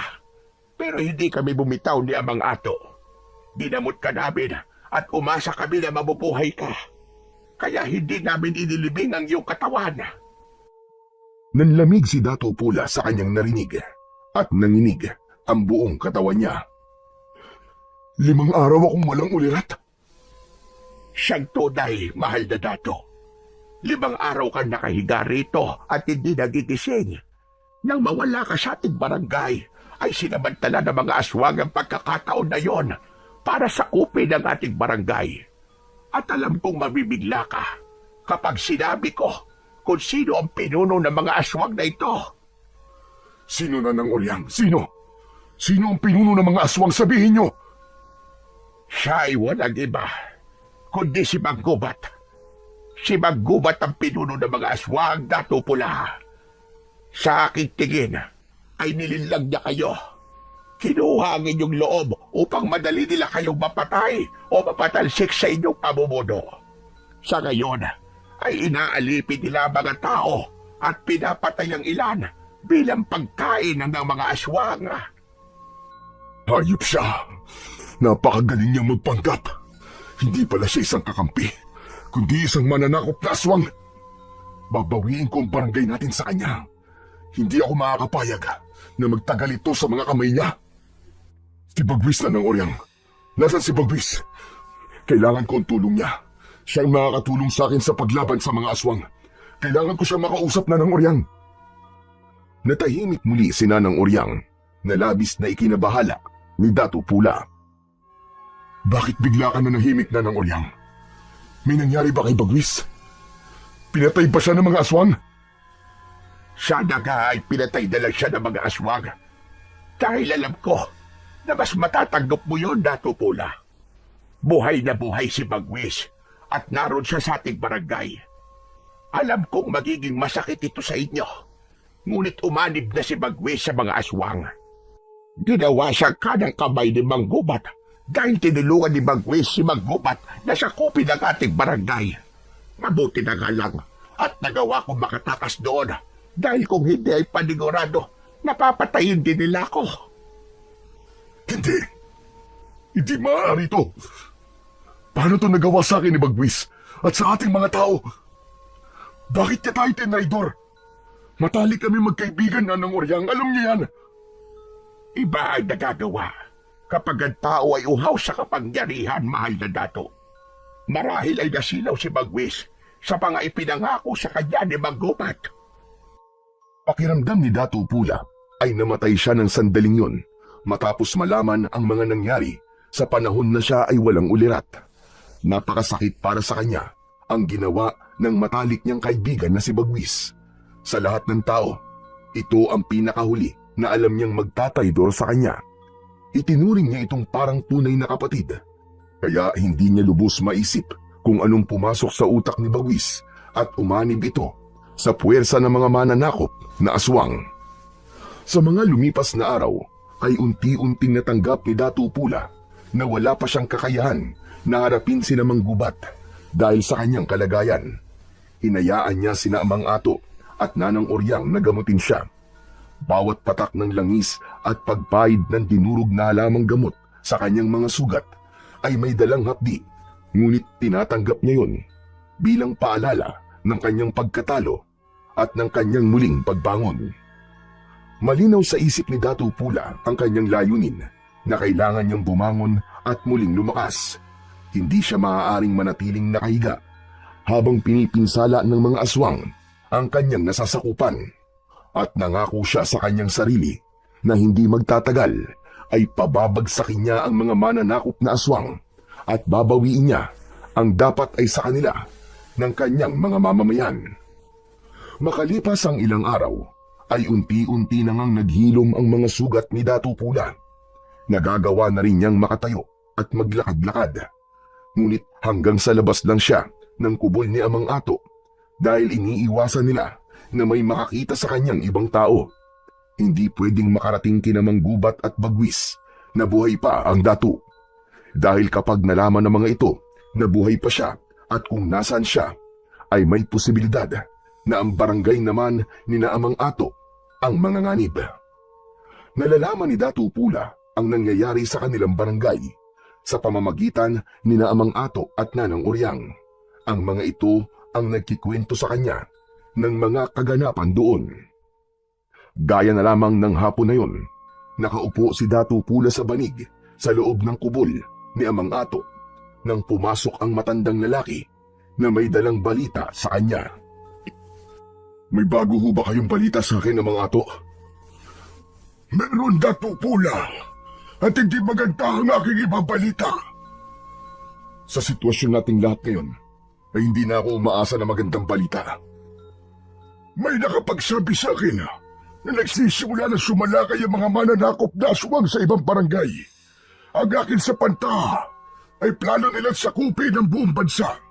At kapag nangyari yun, ay paniguradong babagsak tayong lahat.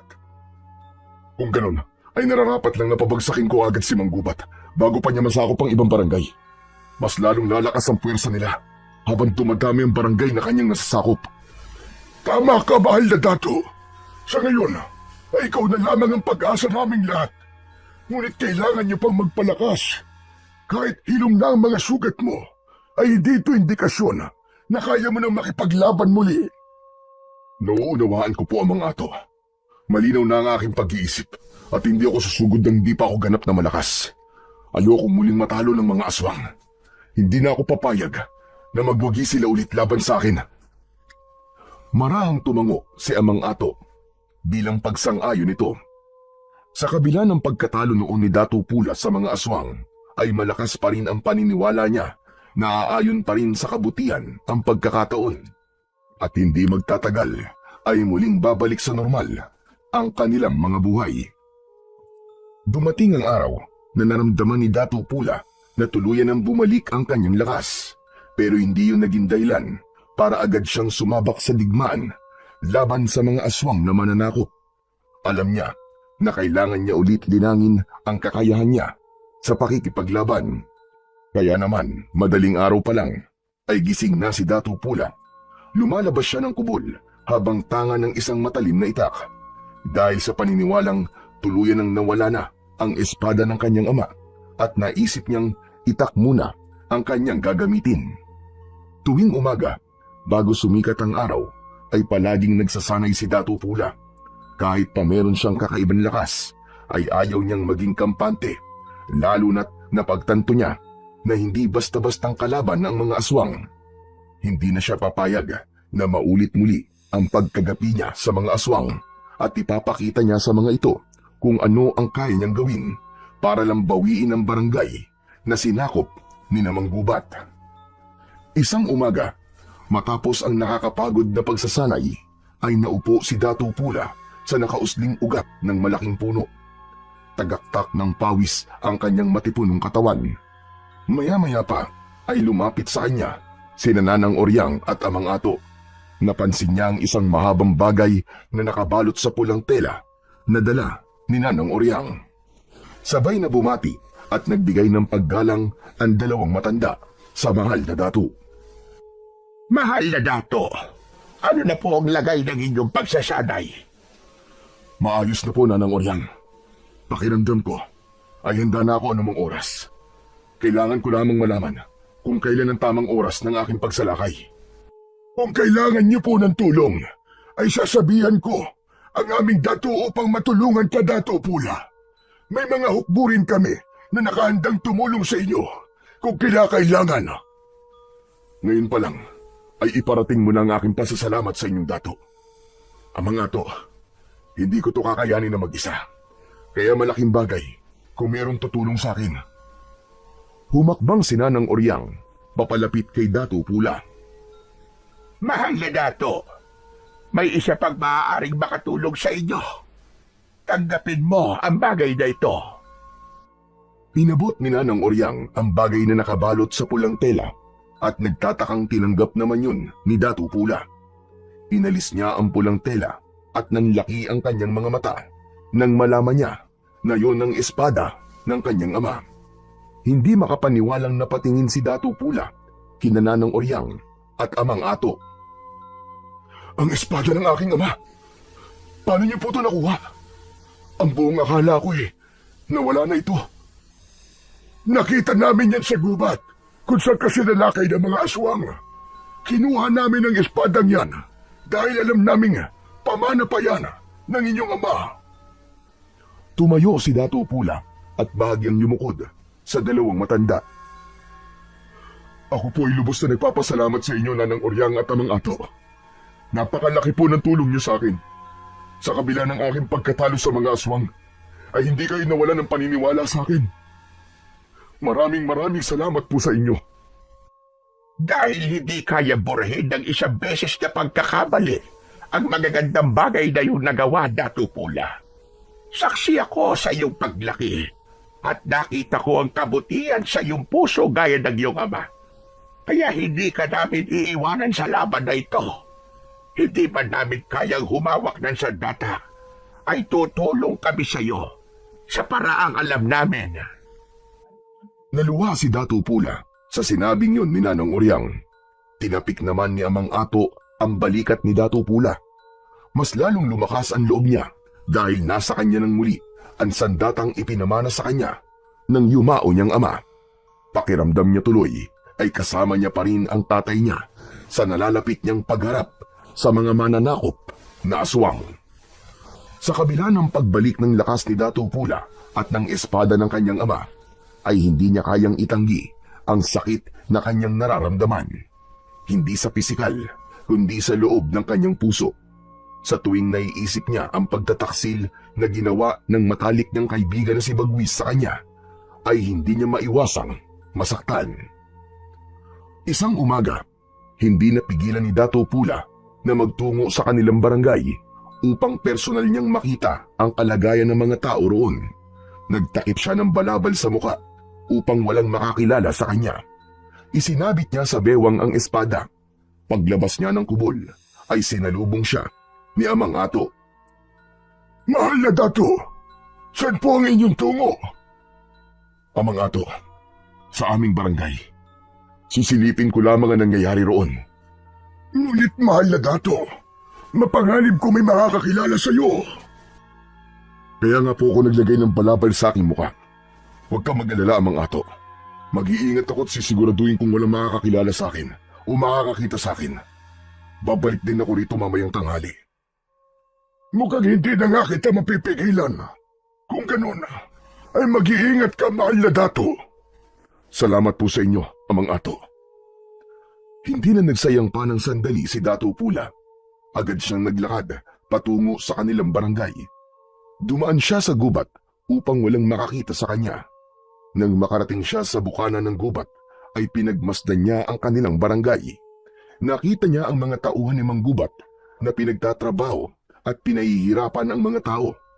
Nadurog ang puso ni Dato Pula sa kanyang nakita. Nais niyang sumugod ng mga sandaling yun, ngunit alam niya na hindi pa yun ang tamang pagkakataon.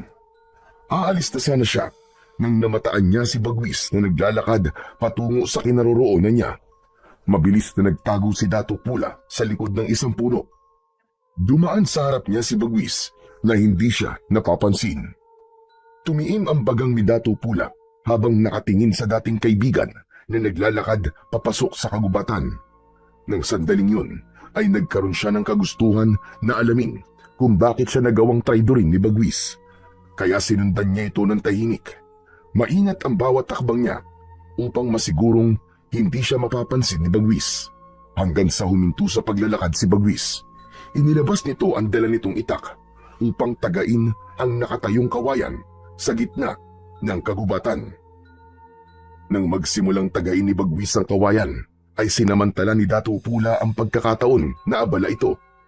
Sinabayan niya ang pagbagsak ng itak sa kawayan sa paghakbang niya upang hindi marinig ni Bagwis ang mga yabag ng kanyang paa. Nang makalapit na siya kay Bagwis, ay mabilis niyang hinugot ang espada at itinutok ngayon sa batok ni Bagwis.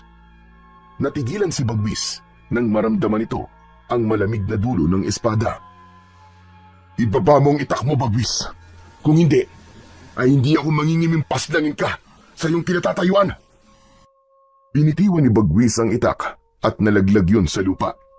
Sinipa ni Dato Pula ang itak palayo kay Bagwis. "Ngayon humarap ka sa akin, traitor ka. Dahil nais kong makita ang mukha mo habang sinasagot mo mga katanungan ko. Huwag kang magtatangkang gumawa ng hindi ko magugustuhan dahil papatayin talaga kita." Maraang humarap si Bagwis at nagimbal ito nang makita si Dato Pula. Sa leeg naman ni Bagwis, itinutok ni Dato Pula ang espada. "Dato Pula, buhay ka?" "Bakit tila ba gulat na gulat ka?" "Oo, Bagwis, buhay ako. Buhay na buhay." "Ngunit paano ka nabuhay? Ang sabi sa akin ni Mang Gubat ay pinaslang ka na ng mga alagad niyang aswang." "Wala ako dito para makipagkwentuhan sa iyo, hayop ka. Sagutin mo ang tanong ko. Bakit nagtraidor ka sa ating barangay at sumapi ka sa mga mananakop na aswang?" "Dato Pula, ang pagsanib ko sa kanila ay labag sa aking kalooban. Napilitan lamang ako dahil natatakot ako para sa aking buhay. Nang alukin ako ni Mang Gubat na umanib sa kanilang puwersa, ay pumayag na ako dahil ayoko pang mamatay." "Sinungaling kang hayop ka. Ang sabihin mo, matagal mo nang nais mawala ako sa barangay. May inggit ka, Bagwis. Wala kang utang na loob. Hindi lang kaibigan ang itinuring ko sa'yo, kundi para ko na rin kapatid. Tapos ganito pa ang igaganti mo. Pagtataksil." "Maniwala ka sa akin, mahal na Dato.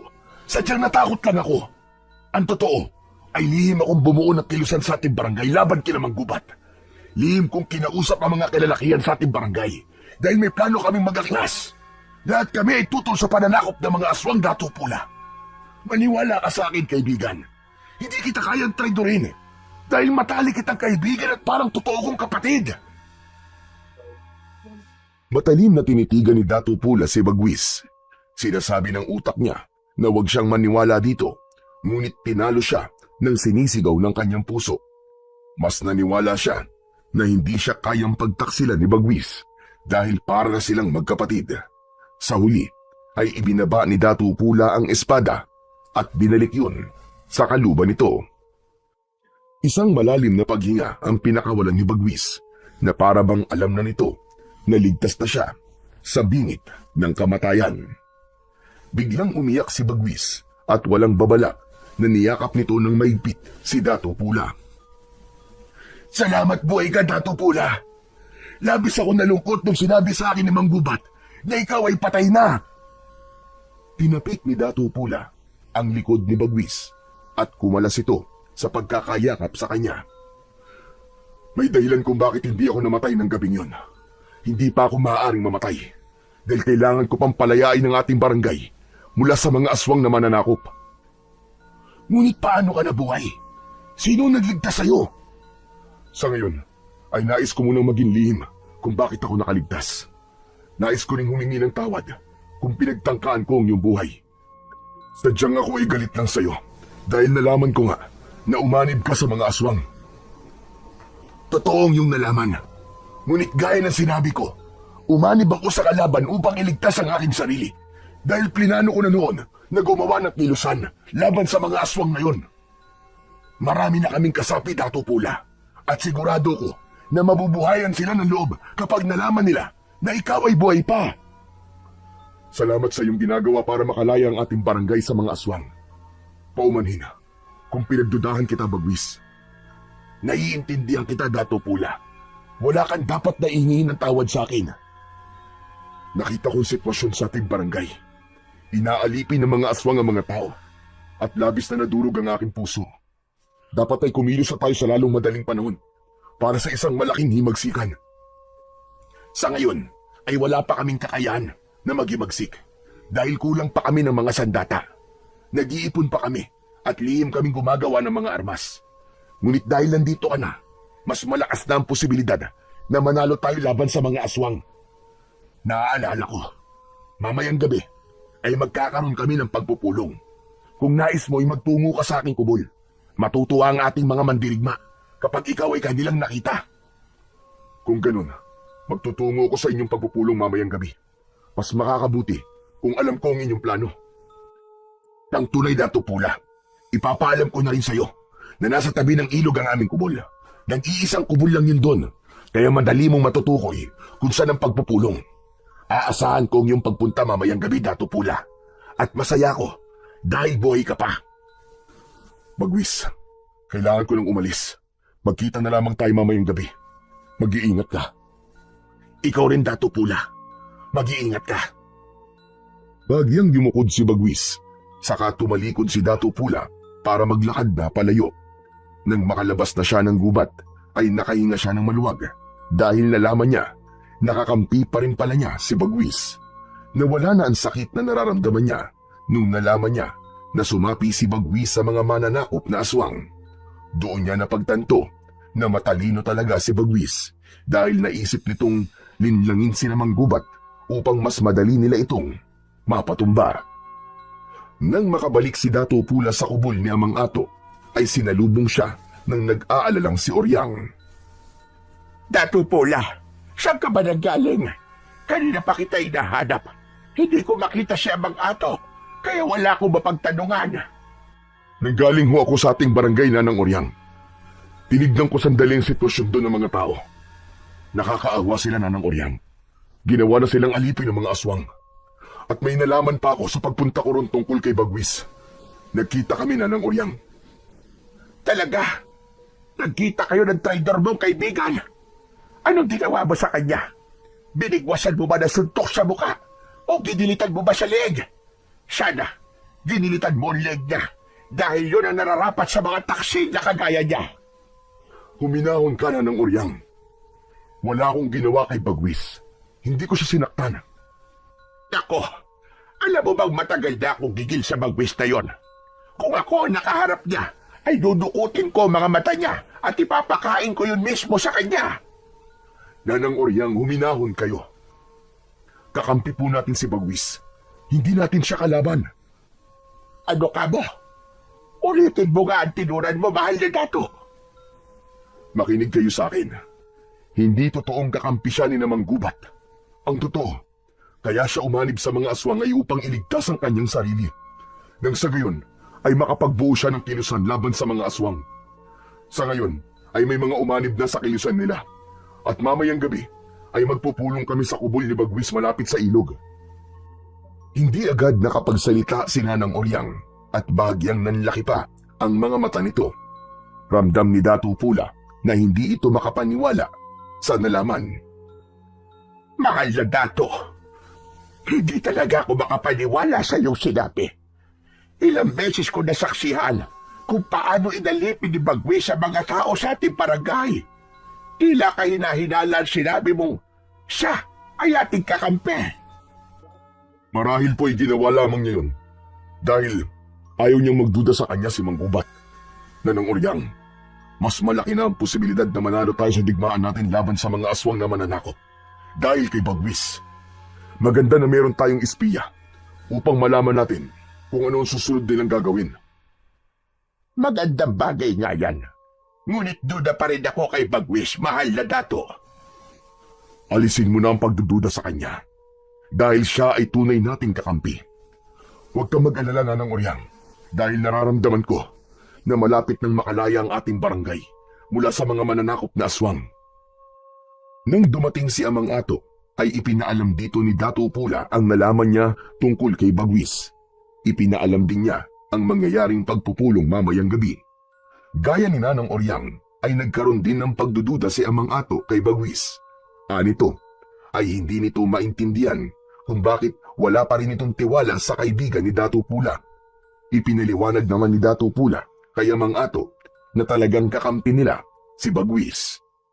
Pagsapit ng gabi, ay naghanda na si Datu Pula sa pagpunta sa pagpupulong. Isinabit niya ang espada sa kanyang bewang. Paglabas niya ng kubol, ay nag-uusap doon sina Nanang Oryang at Amang Ato. Lumapit siya sa dalawang matanda at nagpaalam. Mahal na dato Pula, huwag ka na kayang tumuloy sa iyong pupuntahan.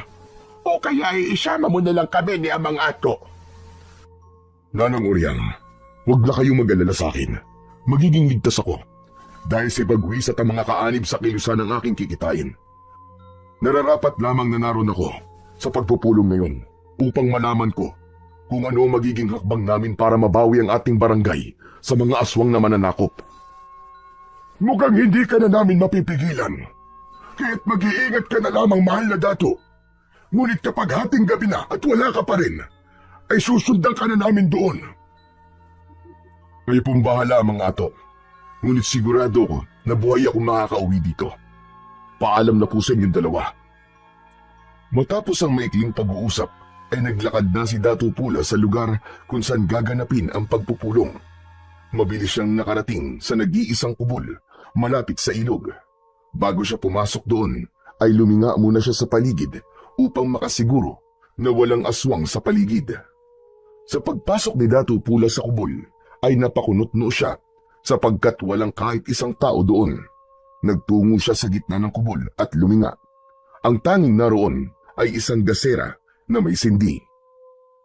Hindi kaya nagkamali ako ng kubol na napuntahan? Bakit walang katao-tao dito? Nagdesisyon na lang si Datu Pula na lumabas. Natigilan siya nang makitang napakaraming aswang na nakapalibot sa kubol. Agad niyang hinugot ang kanyang espada at inihanda ang sarili sa pakikipaglaban. Mula sa kumpul ng mga aswang ay lumabas si Mang Gubat at habang naglalakad ito papunta sa direksyon ni Datu Pula ay nagbabagong anyo ito hanggang sa tuluyan na itong naging aswang. Ngunit ang talagang gumulat kay Datu Pula ay ang paglitaw ni Bagwis sa kumpul ng mga aswang. Nakangisi ito ng nakakaloko at tumabi pa kay Mang Gubat. Bagwis! Anong ibig sabihin ito? Hindi mo pa rin ba alam, Datu Pula? Nilinlang lang kita. Walang pagpupulong at walang kilusan. Lahat ng yun ay pawang kasinungalingan lamang upang madala kita sa lugar na to. Tama nga si Nanang Oryang at Amang Ato. Hindi dapat ako nagtiwala sa iyong traidor ka. Mahusay ang iyong ginawa, Bagwis. Ngayon ay may kasiguraduhan na ang kamatayan ng magiting na si Dato Pula. Isang karangalan ho ang mapaglingkuran ka, Dato Manggubat. Yumukod pa si Bagwis kay Manggubat. At dahil doon, tapos na ako sa iyo, Bagwis. Wala ka ng silbi sa akin. Teka, anong ibig mo sabihin? Biglang isinaksak ni Manggubat ang matutulis nitong kuko sa dibdib ni Bagwis at dinukot nito ang puso nun. Hindi na nakapagbigay pa ng kahit na anong reaksyon si Bagwis dahil agad na bumagsak ang katawan nito sa lupa. Dinurog ni Manggubat ang puso ni Bagwis sa mga kamay nito at nakangising tumingin kay Dato Pula. Hindi makapaniwala si Dato Pula sa ginawa ni Manggubat kay Bagwis. Nasaktan siya sa pagkamatay ni Bagwis, ngunit alam niya na yun ang nararapat na kaparusahan para sa mga kagaya nitong traidor. Ngayon, ikaw naman ang aking papaslagin, Dato Pula. Hindi ako papayag na magtagumpay ka, Manggubat. Kung meron mang mamamatay ngayong gabi, ay ikaw yon at ang lahat ng mga alagad mo.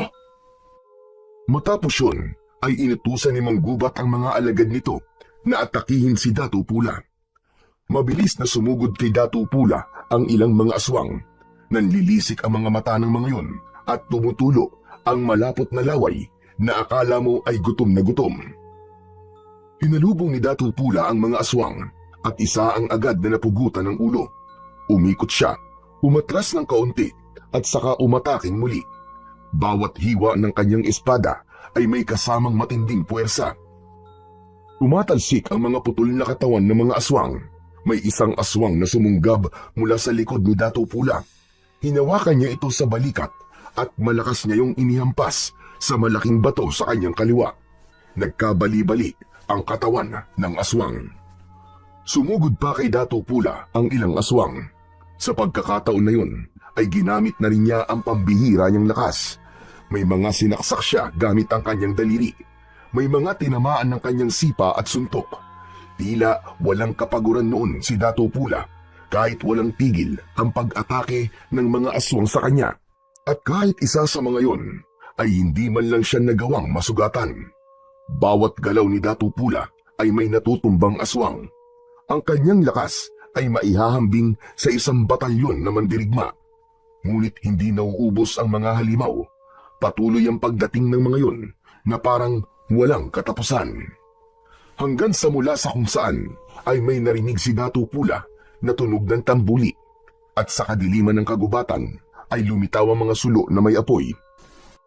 Isa-isang nagsulputan ang mga mandirigmang buhat sa barangay ni Amang Ato. Tangan ang mga sibat, pana at bulok. Pinangunahan yun ni Dato Bagani na siyang namumuno sa barangay na yun. Hindi makapaniwala si Dato Pula sa kanyang nasaksihan. Nagtataka man siya kung paano nalaman ni Dato Bagani na naroon siya at nakikipaglaban.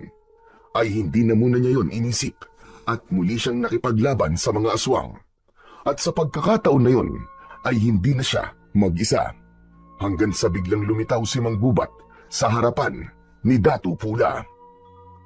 Walang laban ng mga mandirigmang yan sa lakas naming mga aswang. Huwag kang magsalita ng tapos, Manggubat!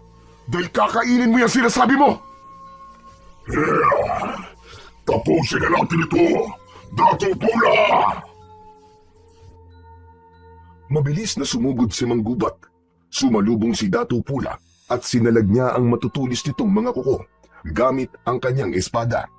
Kumiskis ang kuko ni Manggubat sa espada. Malakas siyang itinulak ng aswang. Napaatras siya at muling umatake si Manggubat. Sa bilis nito ay hindi niya nagawang iwasan ang pagbaon ng mga kuko nito sa kanyang balikat.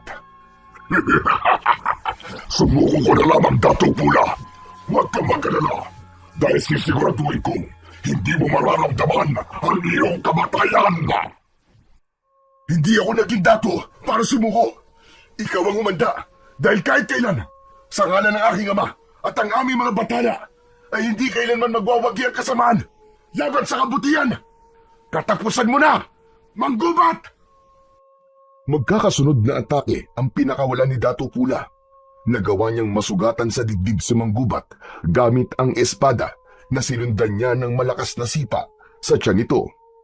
Napaatras si Manggubat pero ngumisi ito at sa isang iglap ay naglaho ito sa paningin ni Dato Pula. Biglang tumalon mula sa itaas ng isang puno si Manggubat at bumagsak sa likuran ni Dato Pula. Naramdaman naman ni Dato Pula ang presensya ni Manggubat sa kanyang likuran. Mabilis siyang yumuko at sa hangin tumama ang matutulis nitong kuko. Umikot paharap si Dato Pula habang nakaluhod at itinarak niya ang kanyang espada sa tiyan ng pinuno ng mga aswang. Nanlaki ang mga mata ni Manggubat dahil sa pagkabigla. Inikot ni Dato Pula ang espada at hinila niya yun pataas. Mula sa tiyan hanggang sa leeg ni Manggubat ay isang malaking hiwa ang natanggap nito. Sa pagkamatay ni Manggubat ay tila nawala ng direksyon ang mga alagad nitong aswang. May ilan na nagtangkang tumakas, ngunit hindi pumayag ang mga mandirigma at hinabol ng mga ito ang mga aswang upang paslangin. Habang si Dato Pula ay nagpatuloy sa pakikipaglaban sa mga natitirang aswang, hanggang sa wala nang natirang buhay sa mga yon, kahit isa. Matapos ang madugong laban, ay lumapit si Dato Pula kay Dato Bagani at lubos siyang nagpasalamat dito. Sa pagkakataon na yun, ay lumabas na si Nanang Oryang at Amang Ato mula sa pinagtataguan ng mga ito. Masayang lumapit ang dalawa kay Dato Pula. "Huwag niyo pong sabihin na kayo nagsabi kay Dato Bagani kung saan ako magtutungo." Ama ka, mahal na Dato. Dahil hindi kami mapalagay ni Oryang, kaya kinausap namin si Dato Bagani upang ikay sundan. At hindi nga kami nagkamali dahil isang patibong ang inihanda sa iyo ni Bagwis. Maraming salamat po sa inyong dalawa.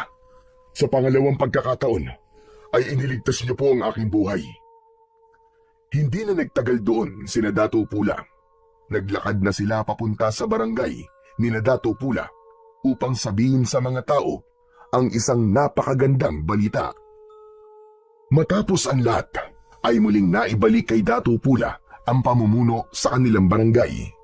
Muling nagkaroon ng sigla ang mga tao dahil sa wakas ay nakalaya na sila sa mga mananakop na aswang. Bumalik na rin ang tiwala at respeto ng mga tao kay Dato Pula. Isang hapon, nagtungo si Dato Pula sa libingan ng kanyang ama. Ibinaon niya ang kanyang espada sa tabi ng libingan nito.